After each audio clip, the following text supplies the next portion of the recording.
My name is Dr. Edith Eger. People call me Dr. Edie. I was born in 1927. It's September 29th, so it's kind of end of the year. And I have taken it in my life's work to help Edie's story to make it into the far reaches of this planet and into the moments where we need that word of advice, that word of wisdom the most. You asked me what I talked about. I don't know. Just comes out what comes out. Yeah. Probably something 97 years. I've done a lot in life. So that's what's going to come out.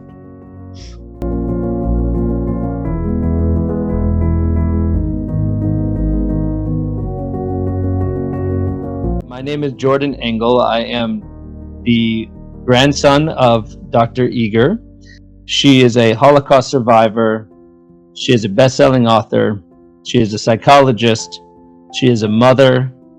And she is a great-great-grandmother of 7 boys, as she will tell you. Yeah, Dylan and Noah. Yeah. Noah, yes. Noah and Dylan. Yeah. Beautiful boys. Yeah. Because you survived. Because you survived, yes. 3 children, 5 grandchildren, and 7 great-grandsons. That is really a wonderful achievement that I'm so glad. But that's why it's important for me to talk while I'm still here at 97. So my great-grandchildren would have that book on their living room table. That's going to be wonderful for me to smile. This is Ha, and this is his lovely wife, Vivian. One of their favorite people on the planet is you. It's a beautiful way to get older and wiser. When you come here, I'll make you Venus Schnitzel. Promise. She is best known for what she has accomplished in her life, which is authoring 3 fantastic books, 2 of which are New York Times bestsellers, The Choice and The Gift.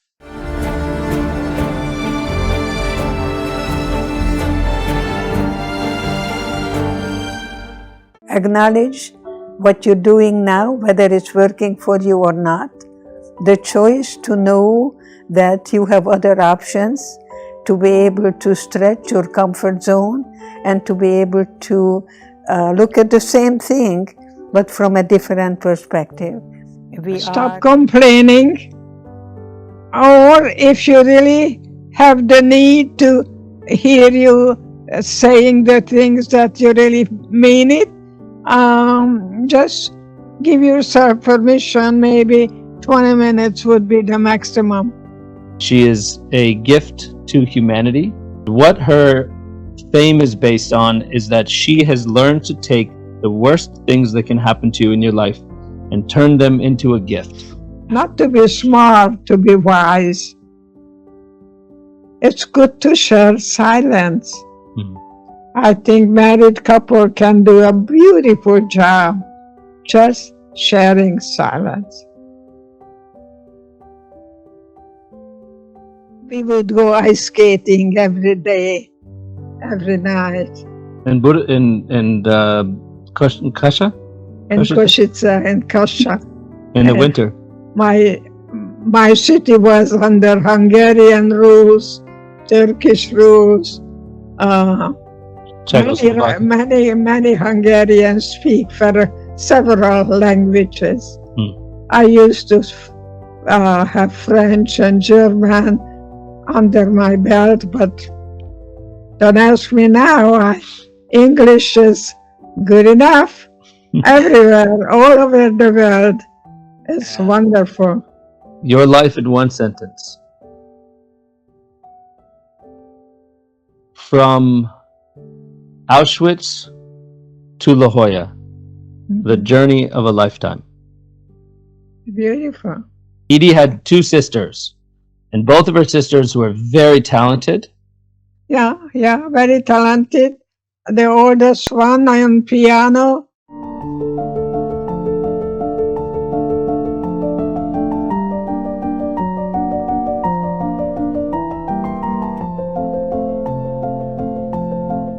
The middle one is a child prodigy who played the Mendelssohn violin concerto when she was just, I don't know, maybe a 7, 8-year-old kid.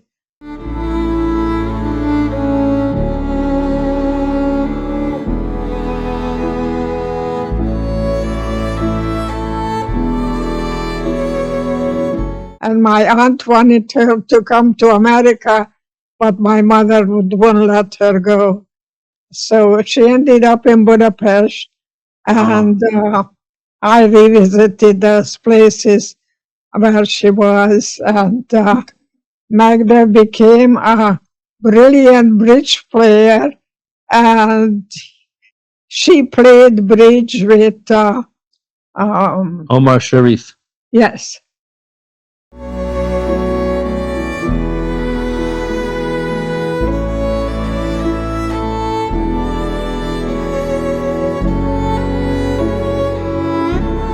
Edie had these two sisters that were larger than life, and she was the youngest in her family, and they wanted a boy. Her dad wanted a boy, it was clear, and the mother probably did too, and instead they got this little girl, Ditsu. That was her nickname. And you had to find out where you fit in.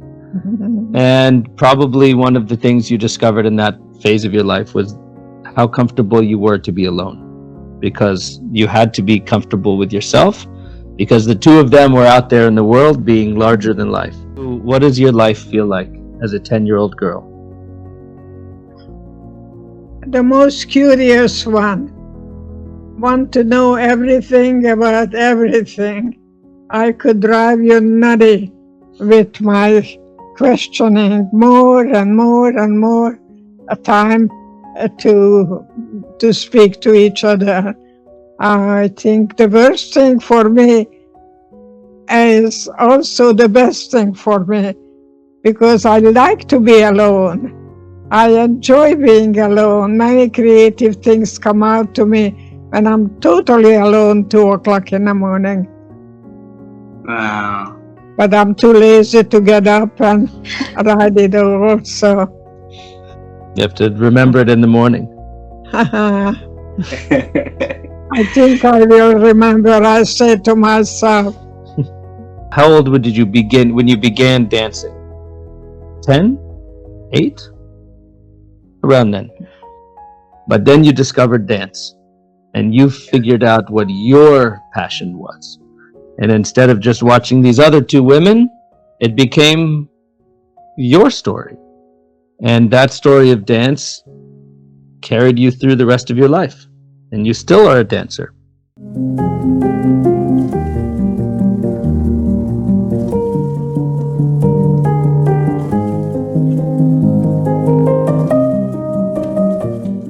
You were on the path to go to the Olympics.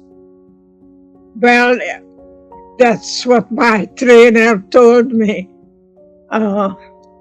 And I was, of course, I couldn't believe it that I could be even qualified. But I practiced probably 4 or 5 hours a day minimum. I even danced to go to school, and I was creating songs in my mind. Yeah, so to go to school with me, you get entertainment. I think while we're walking. How did it make you feel, Edie, when you were told by your instructor that you couldn't dance for your country, you couldn't go to the Olympics?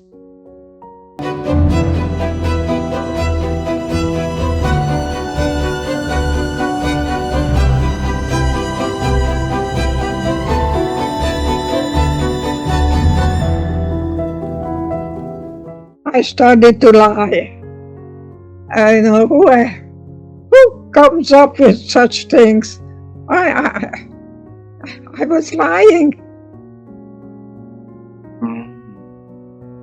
And how did because I wanted to go so badly.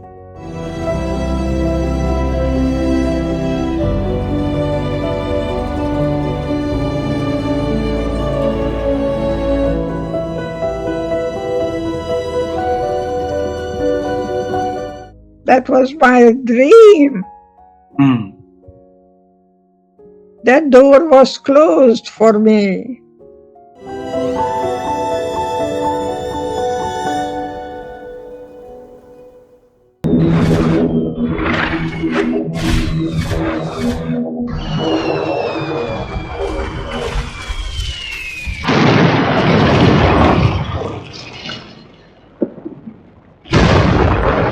When you found out that not only were you not able to compete, but that you were going to be a prisoner and that you were in a place far worse than anything you had experienced.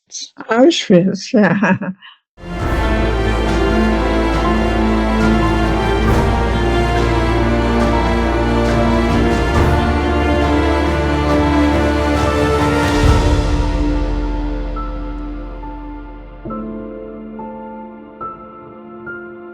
After you had lost everything that you thought you had, you were in Auschwitz, you're with your sister, but everything else is gone.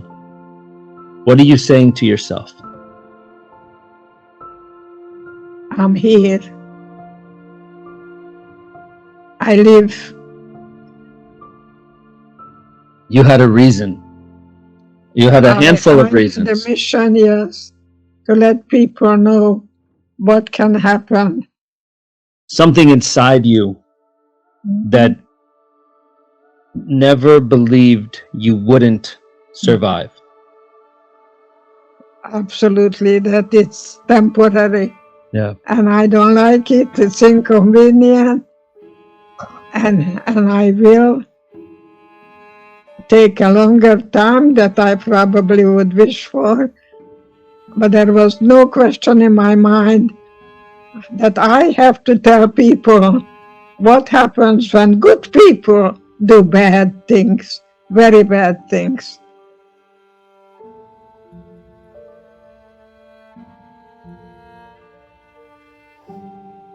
To be able to give of me, the part in me that has a great deal of suffering that has been turned into an asset that I'm able to build upon. How I was able to walk out of Auschwitz. Sometimes I don't go back to sleep when I wake up in the middle of the night and I'm giving myself questions. How did you walk out? And I did, thank God. But Magda was always hungry. So whatever food we got, she gobbled it up. And I ate that soup, which was warm water, whatever it was. Barely soup. Very bad. So we didn't go there to do anything but work, and then we would be taken to the gas chamber where here I am, 3 children, 5 grandchildren, and 7 great-grandsons. And 2 of those beautiful boys talk to each other that you created. These are my kids. I know. I saw one of them. Dylan, right? Dylan and Noah. Yeah. What did you do to help yourself to survive?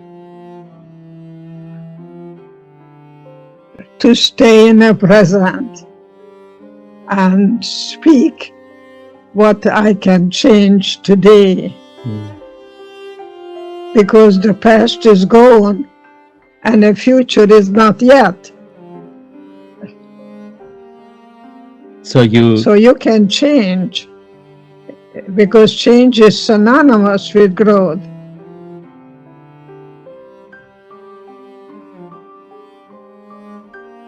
You had no food. You had nobody was from the outside was telling you were going to survive. The only voices that you heard were from guards who said the only way you're coming out of here is as a corpse. But you kept in your mind a story that you would survive. And that story was so strong and so powerful inside you that it kept you alive. It's just temporary, and I can make it. It's not gonna be easy, don't bother it. Don't make it better than what it is. But in your mind, put it in a way that you know that you're gonna make it. You're gonna come home alive. And thank God. Every moment is precious to me. We don't seem to appreciate sometimes what we have until we lose it. We don't appreciate what we have until we lose it. Dance for Mengele happened the day that she arrived in Auschwitz. She arrives in Auschwitz. She has the terrible moment where she goes one way and her mother goes another way. She goes to the barracks and discovers that the direction her mother went in meant death. Her and her sister had their heads shaved. And then they went to a barrack to begin what would become almost 8 months in Auschwitz. And that night, in comes Dr. Mengele, who she had met earlier, and he asks, "Who here can entertain me?" And the girls that knew Edie pushed her forward and said, "She's an amazing dancer. She can do it." And Edie, who had been through the most traumatic day of her life, was then forced to dance for the man who had earlier that day sent her mother to the gas chamber.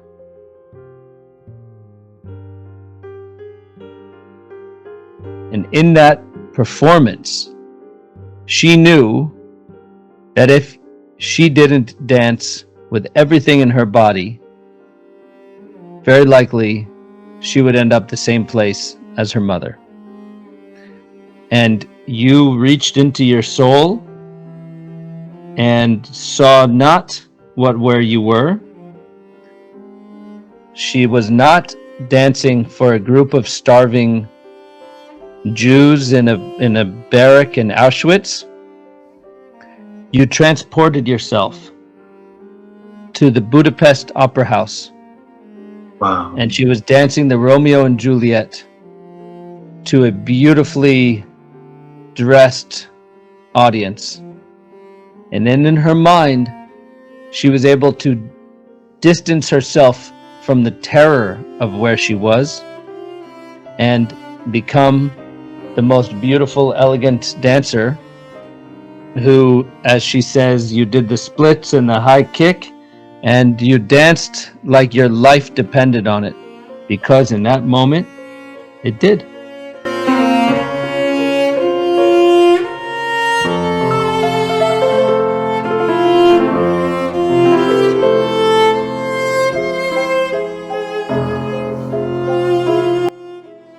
When I work, many times I do the high kick with the audience, and we all do the high kick and see how far we go with our leg.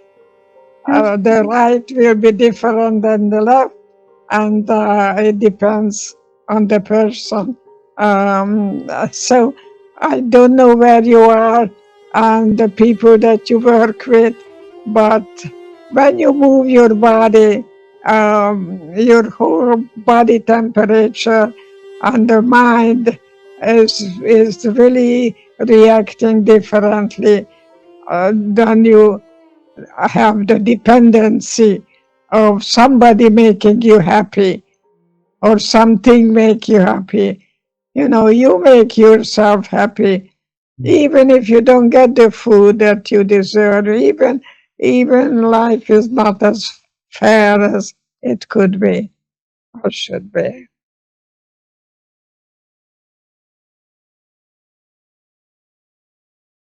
Did your mom teach you to cook, or did you learn by watching? She told me that anybody can do the cooking, you go to school. She was not encouraging me to stay in the kitchen. I tell you, she just wanted me to get as much schooling as possible get a doctorate. And I was in my 40s. My supervisor told me to go get a doctorate. And I said to him, by the time I get a doctorate, I'm going in my 50s. And he said, you'll be 50 anyway. And that was the best answer you could give. Don't try to be more than what you are or less than what you are. There is a part of me that I'm helping other people to get rid of, to be a perfectionist, that everything has to be just right. It's okay to make a C. It's okay to flunk another language that you're really just not into languages. Edie, between surviving Auschwitz and writing The Choice was about 75 years. And Ha wants to know, why did it take you so long to write this brilliant memoir? I never had enough faith in me that I can have anything readable. Self-love is really self-help. It's not narcissistic. I hope people will take that away from this conversation. You have your good, caring, loving mom in you, and you have Hitler in you as well. How did it feel for you, Edie, when your book became an international best-selling book? How did that feel? I want to cry.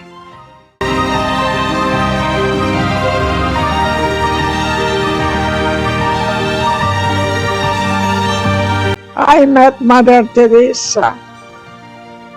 Did anyone get a hug from Mother Teresa? And she was sitting, and I came and she got up. We had this little eye contact between us. I didn't really look back whether she did it with other people as well, but all I can tell you that I kept that precious woman's hands holding me even now. And that happened a long time ago. I think it was in the 80s. Edie, are you saying in one moment you can meet somebody and it can change your whole life? It can, yes. And listen to that voice. It's probably the best thing you do. Please give us some wisdom how we find some joy. How do you find joy when life doesn't feel joyful? I see to myself it's temporary and I can survive it, and reach for something that you can do today. And what you think is you can change. If you change your thinking, you can change your life. I guarantee you, because I've done it. I never say what I didn't do.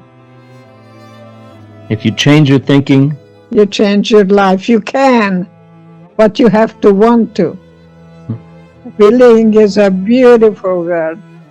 You have to be willing to be willing, to accept the fact that you're not a J.C. Penney's when you go to Neiman Marcus, and you may get the same thing for less than, but you go to Neiman Marcus because of the name and the quality. I don't know where it is.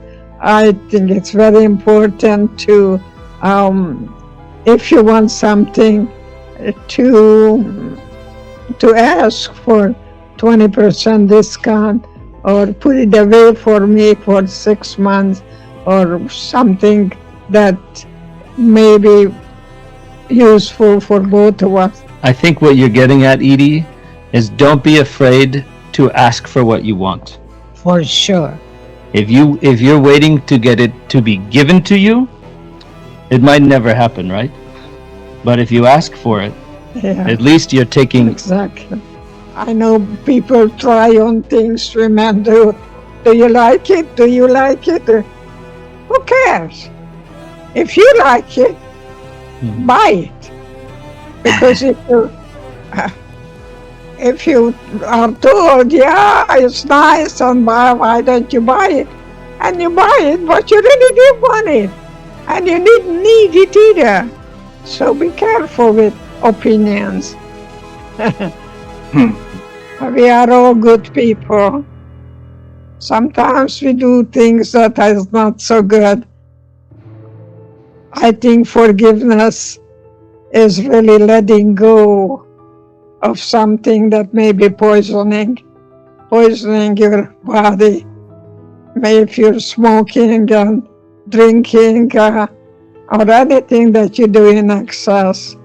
I think it's a wonderful day today to make a decision. School is beginning, and your school hopefully will also begin when you respect yourself enough that you would not touch anything that may become an addiction.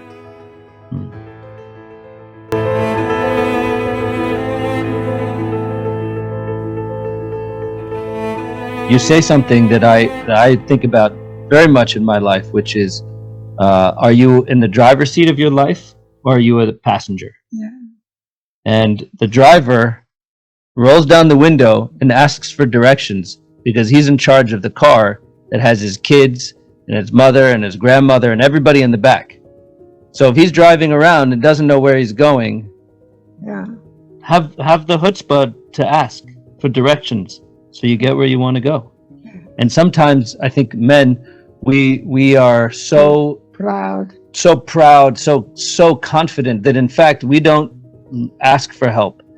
And that is not a sign of strength. It actually can be a sign of weakness, because you're getting in your way to be the best version of yourself, the best leader you can be, the best honest, come to terms with what I can and cannot do version of yourself. And Edie, I credit you for that, because I didn't used to ask for directions, and now I will. How does one become willing to change?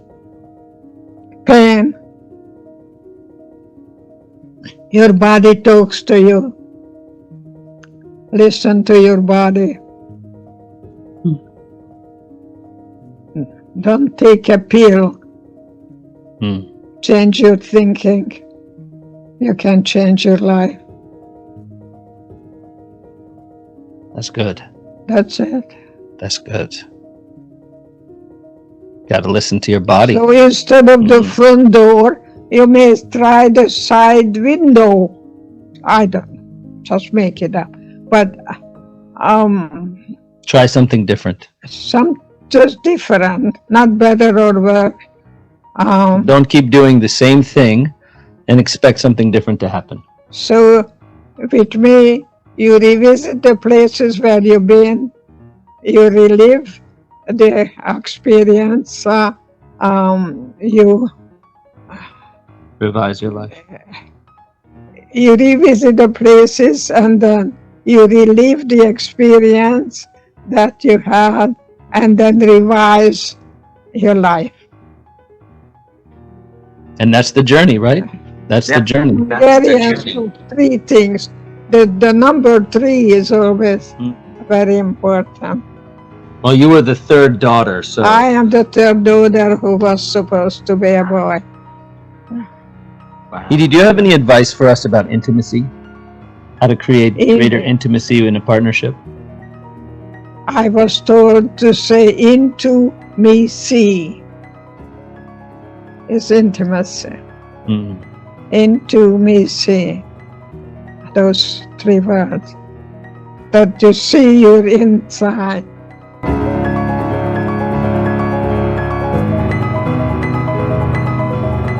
We just created a book called The Ballerina of Auschwitz, which is to talk to young adults. We have online courses that we've created together, and we're about to have our first live event in San Diego. So do you have a message you would like to share with everyone who is going to come to see our event? I hope you bring all your questions and write them down, and so see to it that if you really want to talk, bring it to the attention to someone who hopefully will be kind enough to let you know that there'll be a room for you. Not a minute less or not a minute more. It's that same thing we were saying earlier, right, Edie? That if you don't ask for it, it doesn't happen. And I should have, I could have, that's... Yeah, what do you have in your heart? What is the question that you're grappling with? And even if it might not be directly answered, by writing down before you go to an event like that what you want to accomplish, what you're hoping to learn, you're much more likely to learn it. Versus if you just come open. I mean, there's nothing wrong with that. But I'd love your advice, Edie, to have your question. How do I learn to accept my sister? How do I fall in love with my wife again? How do I learn to apologize to my child for the childhood I didn't give them? Whatever the thing is, to know that that's the question you hope to have answered, you're very likely to find an answer. And that's a big question for somebody to answer for themselves. Many times we say two words, yes, but. You're such a pretty girl, but you're a little fat, but you have pimples. Change the but to an and. Yes, and. No more yes, but. Then you cancel what you said before the but. What advice does this version of Edie, yes, the one right here, the beautiful Escada wearing elegant luminary that you are now, what advice would you give to your 10-year-old self? We are creatures of habit, and we always go back to the familiar. But if it's not working anymore, how we can really find choices that we can try again? It's very hard to change. People are very, very much sticking to the familiar because change gives you the fear of the unknown. But if you don't change, you don't grow. Write it down, and once a week you look at your comments and have a conversation every week. Don't wait a month. By the time, it's forgotten. Have the conversation. Have a conversation and ask for what you want, no matter what it is. Doesn't mean you're gonna get it, but just get it out of your system and say, I am not asking for answer now, but I don't like to say I'm not this, I'm not that. I want to say, yes, I am, yes, I want, yes, I would like. We're moving ahead because times are changing and we are changing with the times.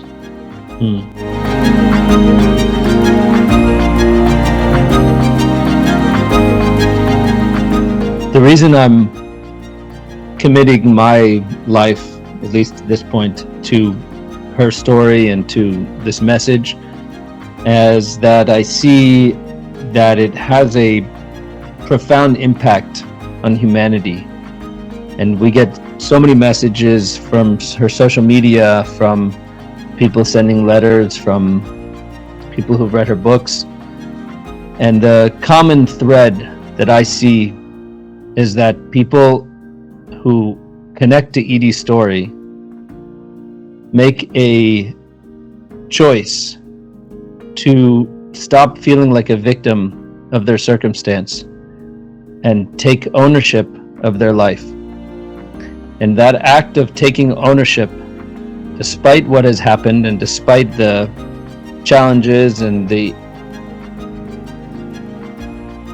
difficult things which one has experienced, they can still take over their life and sit in the driver's seat and create for themselves a life that is full of meaning and joy and passion. And I hope to give that message to the world, because so many of us have gone through something very terrible, or have gone through something not very terrible at all. But we make a choice about what kind of life we want to live. And I see the value and the impact of living in our strength, living with purpose, and living with a guiding principle of being there to help others. And I see that it has impacted Edie, it impacts me, and it has impacted so many of the people who have read Edie's books and heard her speak. And I don't think it's unique to Edie. I think this is a theme that can be spoken about by so many humans who have gone through this journey. And bringing those stories to light is part of what I believe is the job of humanity. Wow. And that's my passion. Not just to tell Edie's story, though Edie's story is a beautiful story and deserves to be told, but to find the future stories of those who are going through their own challenges, from big ones to little ones, and have figured out how to take that story and turn it into a gift to share with humanity and with themselves. Wow. Wow. Please do us a huge favor. Please turn to Edie and give her a hug and a kiss for us, and for so many people around the world not be able to do it. Thank Yes. you. Thank you, dear Edie. Thank you very much. Thank you very much. Thank you. Thank both of you for a wonderful interview, giving us a lot of space, and being here and holding space with your beautiful energy, both of you. It takes a lot of commitment to do this work, to find me, to find Edie, to make it happen, and that commitment shows a lot of character. So it's a pleasure to meet you. I'm sure we'll meet in person. I have a very good feeling for that. So thank you both. Thank you very much. It was a wonderful interview. Thank you. Thank you very much. It's Okay. Jacob. Bye-bye.